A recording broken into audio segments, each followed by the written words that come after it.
Today on What the Lux, we're joined by Hinesh Shah, General Manager of Diageo Luxury Company, the new division growing some of the world's most celebrated spirits brands here in the UK. From Johnnie Walker and Casamigos to Don Julio and Ciroc, Hinesh and his team are elevating the category through culture, experience and bold creativity. With nearly 14 years at Diageo and a deep passion for brand building, Hinesh brings us inside the next era of luxury drinking. Hinesh, welcome to the podcast today. Absolute pleasure to be here. Thank you for having me. Thank you for coming. This is a great topic. I think maybe there's some people out there who don't know the brands we're going to talk about it, but I suspect not that many.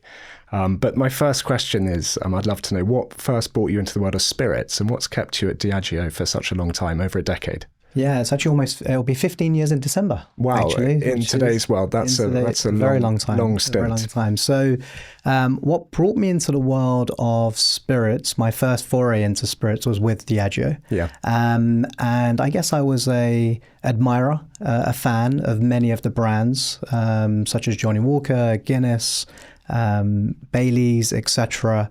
And I had the opportunity to join Diageo back in 2010 in London, where the global headquarters is. And I think what's kept me here for 15 years is I've just had an incredible time. I've been able to visit some incredible places around the world. I've lived in different markets. I've had the opportunity to work in different functions, such as sales, commercial, strategy, marketing, etc. So although it's 15 years sounds like a long time, every opportunity I've had has faced its own challenges and has really stretched me, definitely professionally, but I think more importantly personally. And I've really grown since being at the time at Diageo for the last 15 years. And this is a wonderful industry to be in. Is it as fun as you'd think to work in? It is absolutely. It's I can't compare. I've only worked in a few industries, but it's you're at the heart of when people are celebrating. You're at the heart of when people are having a good time, and you're a real small part of that moment for them. And for me, that gives me great joy that I've helped create memories from consumers as they've engaged with our brands. I think also I've been very fortunate where I've worked with some incredible people. I've worked for some incredible people. I've worked with some fantastic people, from bartenders to ownership at distributors, or large customers to small customers. Such a diverse array of people that I've interacted with in my 15 years. Yeah, and it's Diageo is a great British success story, really. I think it was the merger of Guinness and Grand Met back in the day, wasn't it? And it's become it's a really impressive company. But we'll get back to that. Firstly, your personal journey. You've got a very interesting story. Family, 4 generations, 4 different continents. Yeah, that's right. I think that's quite interesting in the context of Diageo and what a British drinks company. Yeah, I actually didn't know this until maybe 5-6 years ago. I was doing a internal kind of TED talk, and the question was, tell us something unique about yourself. I don't really think I'm that unique, so I had to really think hard about what is my uniqueness. And as I started thinking about my past, I started thinking about where my family has come from. So, to answer the 4 generations, 4 continents, my grandparents were born in India, Asia. My parents were born in Africa, in Kenya. I was born here in London, in Europe, and my kids were born in the US. And I think, there's an internal curiosity, I guess, that I have, an internal drive to discover, to have new experiences. And I guess if you look at my past, it's clear where some of that has come from. But I think what's been unique for me is I've been able to really translate that curiosity, that inquisitive nature that I have into my professional career. So I've worked in different functions, which is not the traditional routes that people go down. I've worked from finance to sales to marketing, and I think there's something about that intrigues me about understanding different perspectives. And when you're able to see something from someone else's lens or vantage point, you just get to a better solution, I feel. And I think it's made me a more empathetic leader. And I think it's been able to, allowed me to connect with many different people from many different cultures. So I guess I'm incredibly fortunate. I think it's fascinating, and it's you've obviously got a UK portfolio now, but this is a global company with global brands, and there's such different contexts and where what they mean different things in different markets. So Exactly. you're well placed to do that. Yeah. What I did wonder is you've got a personal connection to the Johnnie Walker brand. Can you just explain? Yeah, of course. So I talked about joining Diageo, and one of the brands, Johnnie Walker, is always attracted to me. And I think when you think about Johnnie Walker and what that brand stands for, it's about progression. It's about moving forward. It's about striding forward. It's about building on momentum. And many of those values, that ethos, is something that was part of my upbringing. That was, real values that were instilled in me as a young boy on, you need to strive forward, you need to aim higher, you need to go for more. And when you aimed higher, or when you celebrated a birthday, an anniversary, or any type of celebration, I always remember as a child, Johnnie Walker was always present. And as I got older, I went from watching Johnnie Walker to drinking Johnnie Walker and tasting Johnnie Walker. And you can probably tell by now when I hear the words Johnnie Walker, it gives me just great joy. Yeah. Because it brings me back to those celebratory moments that I've had, with my family and with friends. And I think I have the privilege, but also a great responsibility on how do I create that same affiliation, that same affection for the next generation of Johnnie Walker drinkers, which their experience is going to be different. So how do we evolve the Johnnie Walker brand in that regard? And we've done a few different things in that space in the last 12 months since we set up the Diageo luxury company. The first is we created a Johnnie Walker Vault, which is a set of 4 different variants, each one reflecting one of the seasons. The price point is 20,000 plus, so really elevated luxury, playing in a very different space that we would associate Johnnie Walker with. But we partnered up with Olivier Roasting, the French creative director, with our master distiller,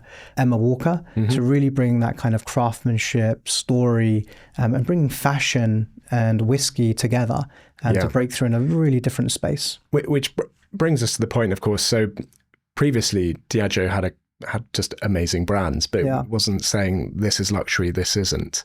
Why has Diageo carved out a luxury portfolio within their portfolio? A few reasons. One, we've got these incredible brands in our portfolio. We talked about a few of them, but if you think about brands like Singleton or Oban or Barora or Port Ellen, these are incredible brands that we probably haven't done them justice. And we've also, not only have we got the brands, but we've got incredible brand homes.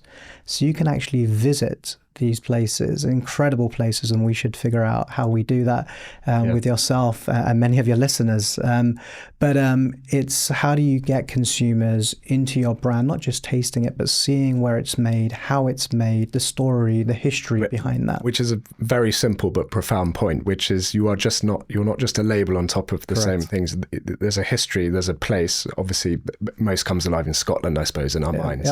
With the distilleries, but these are real places with real people and real history. People that have worked there for generations. Yes, and even in if you if we go Mexico the other way and we go Don Julio, and the heritage and history that we have, in Guadalajara and Jalisco, where Don Julio is made.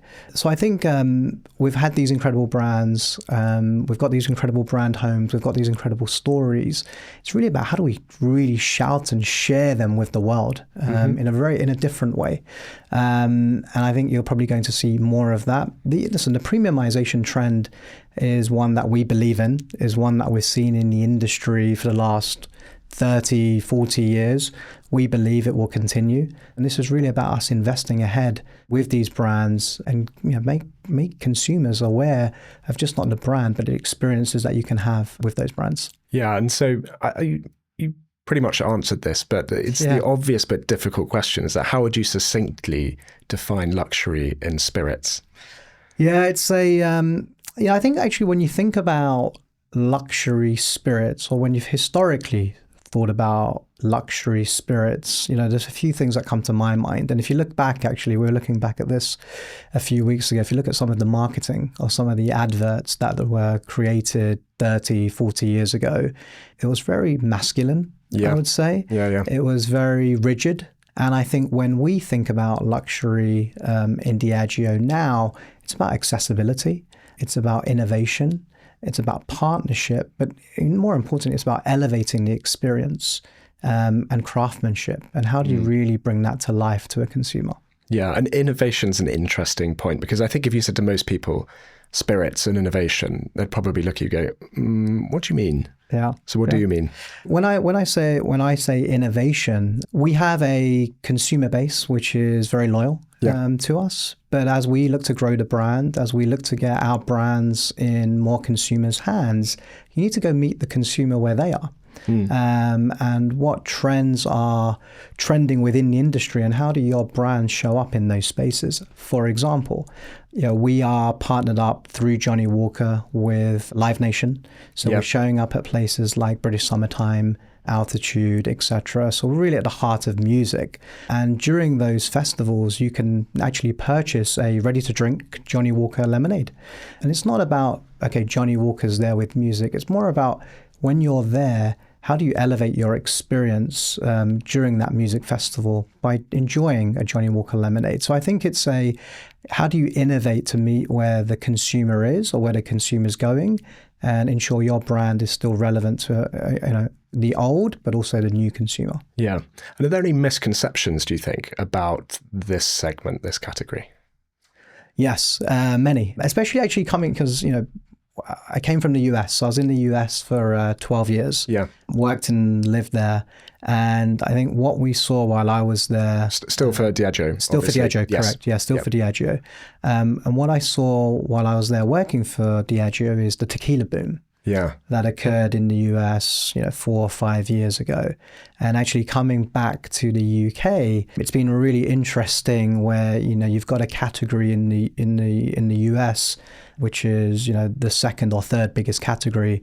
And I've come back to the UK where it's the smallest, but fastest growing category.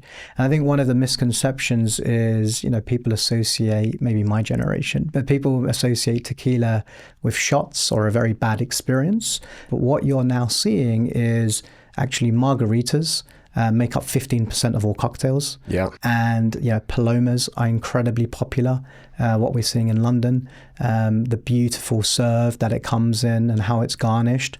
So I think that's a really big misconception. I think tequila we believe, will continue to grow and accelerate its performance, not just in London also, but if you think around the UK, Manchester, Scotland, Birmingham, we have some really exciting plans on how we really bring tequila to those cities around the UK. Yeah, and that's another fascinating dynamic of each market and which spirits are popular for what reason. I wonder if you were to put your prediction hat on, which spirit would you say hasn't yet arrived in a proper way in the UK that you think has room to grow, legs to grow? I think premium rum, I thought super you might say premium that. rum Yeah. is a category. I mean, I think we still have a long way to go with tequila. Yes, there's no doubt. Yeah. But the next wave of category, I think, premium, super premium rum. We have brands, like Zacapa, but I think from a category standpoint, that's the one that I think could be the next one to break out. Yes, rum is a great drink. Yeah. Rod Stewart drank it before going on stage at Glastonbury. That's Okay. his tipple. I happened to read the other day. What this comes to, though, with the luxury world of Diageo, it's sort of fascinating how because you've created this luxury portfolio, how you market things differently. Now, you've talked about some of the collaborations and partnerships, but how do you put your marketing hat on and present these brands differently from perhaps how you would have in the past? So I think that's a great question. I think what we've tried to do differently as we think about amplifying these brands is how do we just show up bigger in culture?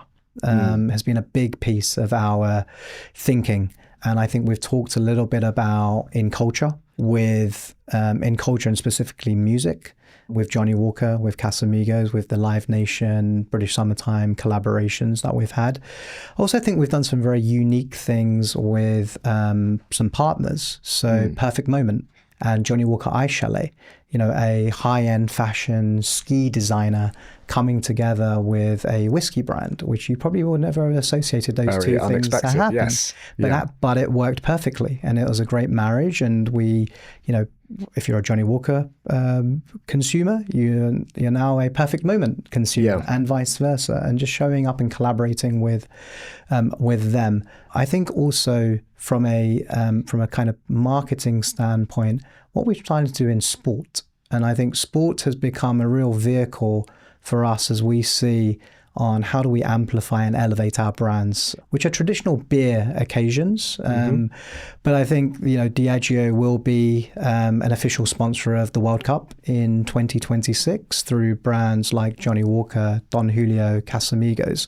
And while that's being played, yes, in North America, what we're really thinking about is how do we, during watch parties, etc., how do we bring matchday margaritas to life with some of our brands? Again, we're respecting the sport, but how do we elevate that experience with our portfolio? Yeah.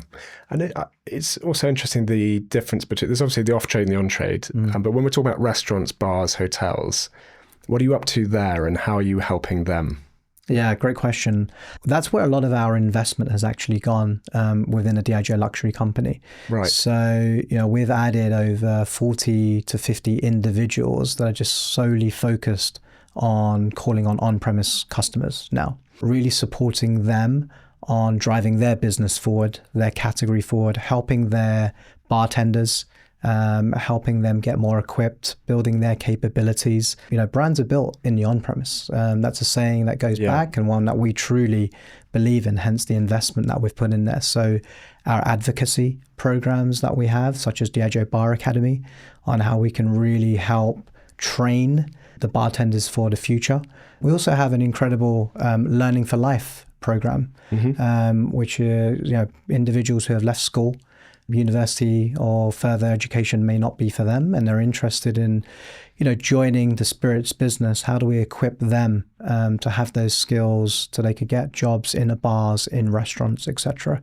And premium spirits is a very big cash generator for many of these operators. So how do we, again, elevate the experience that they can provide their consumers so they can come back and experience that over and over again? Dare I say it, that's quite refreshing, given the sort of historic in the brewery industry of the pubs tied to the breweries, and it was always a bit of a one-way relationship. And if you think about it, they were actually still the shop window for those brands. Correct. They weren't doing the best job. So it's lovely to hear you're doing that. I have a question about the brands. These are heritage brands, really, really loved by many people, but you're also trying to push them forward, either to new people who the ones who don't know about them, or have them reframed in inverted commas luxury context or more storied context, however it is. How do you think you keep heritage brands relevant, but push them forward without losing their soul? Because that might be your job description. So I think you always have to have respect from the past and the craftsmanship, the heritage, and I will be the first to say, a brand needs to stay true to where it's come from and its credentials, etc., but also needs to evolve over time. We have a saying at Diageo, which is we stand on the shoulders of giants, and these brands are giants, and our job is to protect the past, but also recruit the next generation of consumers into the brand. So yes, we need to respect the past, but think, consumer habits change, trends change. So we need to make sure that, yes, we keep heritage, craftsmanship, credentials of the liquid forward, but how do we also create an environment that's more accessible to other consumers? For example, the BAFTAs is an example that comes to mind, and Don Julio 1942, which is a brand with great history, great heritage, but it stands for celebration. And the BAFTAs is about celebration. So how did we bring kind of an incredible brand with incredible history into a modern day kind of celebratory moment? We were the spirits sponsor of the BAFTAs. We partnered up with the Savoy Hotel, another brand with great heritage and history. We actually had black taxis wrapped in Don Julio, taking guests to and from the BAFTAs. I should say Frank, the GM of the Savoy, was on here just before Christmas. So yes, he's a friend of the show. Yeah. Hey, Frank, when you won an award, you were greeted with a Don Julio 1942. Yeah. So I think it's, yes, respecting the craftsmanship and what those brands stand for, but how do you bring that into the future is the balance that I'm tasked with finding. And it interests me actually when obviously these precious assets, these brands that you need to push forward, but also you can't do anything that would ever destroy or degrade brand equity or what you've built over many, many decades, sometimes more than that. Yeah. How do you sign off on like a risky partnership or an avant-garde partnership or something new or something progressive? So I think you have to be incredibly choiceful to the previous question or what you said. You have to respect these incredible brands and what they stand for, but you also need to go into new spaces and how you think about going into new spaces. I think one of them was around, music and Johnnie Walker, actually within the UK. Is that a partnership? Is that a scene that we want to get involved in or not? And that came across, and we had a deep discussion about actually the roots of music. If you think about the dedication, the progression, the celebratory moments of music and how that encapsulates so many individuals. You think about a brand like Johnnie Walker, and it stands for many of those things. Bringing those two things together actually made sense, but on the surface, would you associate Johnnie Walker with music? Maybe not. But if you kind of take a step back, which is funny because you would in America associate bourbon with Chicago blues or whatever it is, but country music and American whiskey, but perhaps not Scotch and and music. The stuff that you're doing, either wanting to do more of in the future, what's the cultural environment that you think there's a lot of opportunity in? You've mentioned sport, you mentioned music. Are there any other things you're looking at? Yeah, I think looking for more celebratory moments like the BAFTAs that are iconic, that we'd want something like 1942 to play a part of. I'm really excited about the partnerships with some of our customers, actually. Yeah. For example, Rosewood Hotel, where we had a Don Julio Hacienda station there. I'm not sure if you got there, but we had that station there, which was great, bringing kind of an incredible hotel group and Don Julio together. Brilliant partnership. And with Harrods as well, we launched Johnnie Walker Vault, which I talked about previously, exclusively with Harrods. We're going to be doing some more exciting work with Harrods as well. I think the piece, yes, there's a cultural element and how do we get involved, but I think innovation plays a big role as part of that as well. Yeah. Johnnie Walker we've talked a lot about, but we are launching Johnnie Walker Ruby, which is part of the Black collection, as we call it. So Johnnie Walker Black is the 12-year-old. Johnnie Walker Double Black is the smoky one. Yeah. And Johnnie Walker Ruby will be the sweet one. So for those individuals who are perhaps not Johnnie Walker drinkers today because they find it a little bit smoky or the product not as accessible to them, we're bringing in a sweeter version. So it kind of can invite you into the family as you kind of develop your taste profile, which is launching soon, which we're incredibly excited about. Yeah. And are you out of interest bullish on the UK? This is a market, I think the country's had its challenges in the last few years, but are you bullish on the UK long term? Absolutely. I think that's why we're investing in the UK through the Diageo luxury company. I think there's a couple of reasons. One, we're seeing a lot of growth in parts of the UK for our brands. Manchester, Birmingham, Edinburgh, but also on the coast. Bristol, Bournemouth, Brighton, there's definitely big appetite for our brands and the data that we're seeing. I think the other piece is, we are a global company. Yep. We operate in 180 countries with over 200 brands. And London is an absolutely iconic city across the world. Many trends are made here. Tourism, people travel through or to London. So I think experiencing our brands and taking them back is definitely another strategic decision on why we launched the Diageo luxury company in GB. Yeah. And I've got some shorter questions, if that's okay. Please. Just a couple. Firstly, what kind of person thrives in the luxury spirits industry? Someone with an entrepreneurial mindset. Yeah. Someone where understands that luxury takes time. It's not something to be rushed. It's about the consumer's experience. They are the number one priority and focus. Yeah. And I guess you've got to love people. It's quite a people-dominated industry. It's a people-dominated industry, but the handcraft, the hand sell, the personal interaction that you have, the way you're able to talk about the brands, the way you're able to bring stories together, because these brands are stories. Yeah. And how you bring that to the client, to the customer is incredibly important. Yeah. And it would be only fair of me to ask, we had a couple of podcasts ago, the chief exec and co-founder of a luxury wellness business on, and I had to ask him about his wellness habits. Yeah. I have to ask you, normally in a week, what Diageo products would you consume? Guinness Zero is Guinness Zero is I try not to drink actually at the start of the week. So if I'm craving a drink or if I want to drink at the time, Guinness Zero is where I go for kind of moderation for myself. But absolutely, Johnnie Walker Black is where you will find me on most occasions, sipping on Johnnie Walker Black. And I love a margarita. I love a Casamigos Reposado margarita. So does that change at home or in a bar? Yeah, at home. It's traditionally a Johnnie Walker Black on the rocks is what I'll have. Yep. Me and my wife have various competitions on who makes the best margarita at home, and what we've discovered, it's not as good as what we can purchase outside. So many of our cocktails are purchased outside of the home versus inside the home. Yeah. Yeah. There's one aspect of innovation in the drinks industry, and we've done a podcast on this before about digital twins or blockchain or replicas and all of that. Where do you stand on that in the luxury spirits industry? Being able to purchase, a blockchain version or that side of sort of outrageous technology innovation?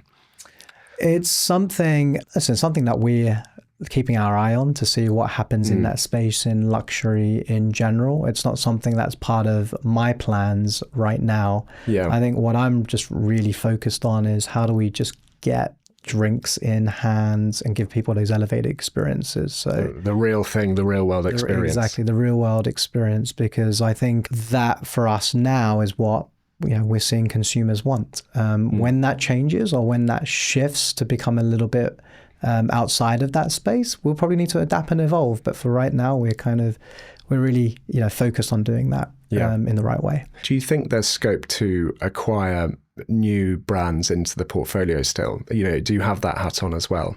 Diageo is a company that has been built up by different acquisitions and mergers, etc. I would always say if there's an opportunity that we think complements our portfolio, it's something that we'd definitely be looking at and entertain. Yeah. So we always ask the same questions at the end to our guests. And if it's okay, I'm going to put you in the hot seat. Please. The first question is, what would you change about your industry? I think the thing I'd change about the industry is the experience a consumer can be very different. So I could go to a bar and order let's say Tanqueray 10 and tonic, and I will get a beautiful glass with ice, with garnish, and it will be perfect measures set in a beautiful glass. I could order the same drink at another place and there'd be no ice, no garnish, and it'd probably cost me the same. So I think just that inconsistency is probably one thing I'd like to change in the industry, of how do we have more consistency of how cocktails are made and presented to consumers. Yeah, that's such a simple but true point. And there's a bit of colour actually on your point around working in partnership with the restaurants and bars. It's such an important point, isn't it? Yeah. I love this question for everyone because it usually gets quite surprising answers. But if you had to give up your job tomorrow, you're not allowed to do this, what would you do? Growing up, I'm a huge sports fanatic. Probably didn't have the talent to go very far in any one sport, but I always thought sports agency or a sports agent would be something that would be interesting to me. How you mix kind of business, sport, and people. together. So probably a sports agent. Sports agent. Yeah. Lovely. And then the final question is for you, what's the most exciting thing coming up in the next 5 years? I think, making the Diageo luxury company a big success, absolutely. And, us really raising the bar for premium spirits within GB. But I think, I talked a lot about my own personal experiences. Yeah. I think being able to give, my wife and my 2 children just as many different diverse experiences that I possibly can is what I'm really looking forward to in the next 5 years. Lovely. Hinesh, thank you very much. What an overview of the luxury spirits trade in the UK and some of its facets. So thanks for coming in today. No, thank you for your time. Pleasure.